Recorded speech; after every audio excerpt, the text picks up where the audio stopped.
Behold, Google has unveiled its super powerful artificial intelligence, Gemini. It's going to change the way you live.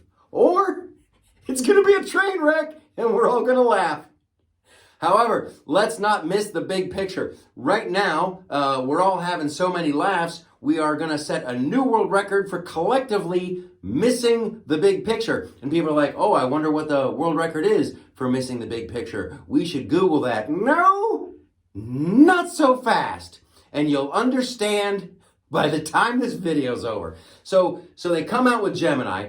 And people are like, oh, Gemini, do me a picture of a founding father. And then Gemini gives them back this. And people are like, ooh, I was sleepy in a lot of history classes, but I don't think that's right. And they're like, okay, Gemini, do me up a picture of the King of France. And you get that back. And you're like, hold on, I'm seeing a pattern here. Hey, Gemini, do me up a picture of a Viking. Right? Someone from a Scandinavian country. Skadoosh! And you're like, okay, I get it now. That's when the jokes start flying. And people are making memes like, hey, I asked it for a picture of a polar bear, and I got this. Ha ha ha.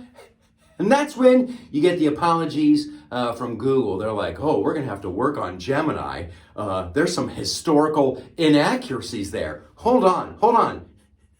Let's not lose sight of what Gemini is. It's a computer program written by people.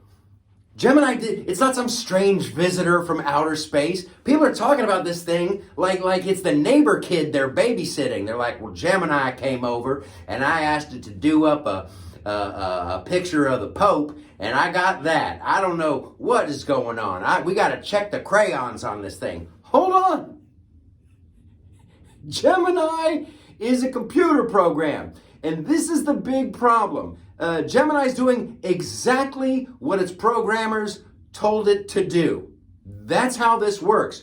What we should be concerned about is the bias in the people who wrote the program, right? These are the Google people. These tech people, they always lean one way politically. They see the world one way, and that's how they want you to see it too. They always talk about the algorithm. Well, the algorithm this and the algorithm. You wrote the algorithm.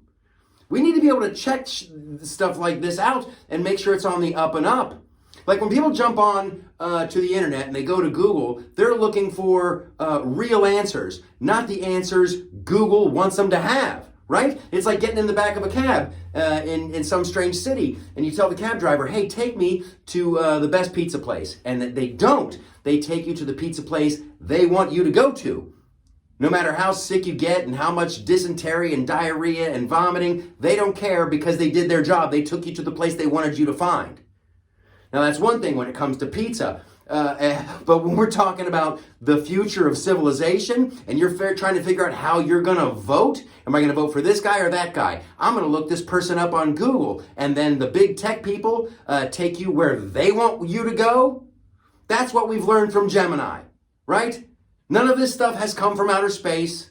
It's not some strange visitor. No, this is a computer program written by people. And until we can get under there and look and make sure that the algorithm is fair and we are getting honest results, it's not looking too bright for the future of mankind. Now, are the images funny because they're historically inaccurate? Of course they are. But maybe a few less memes and a more demand that we can trust the results we get from search engines.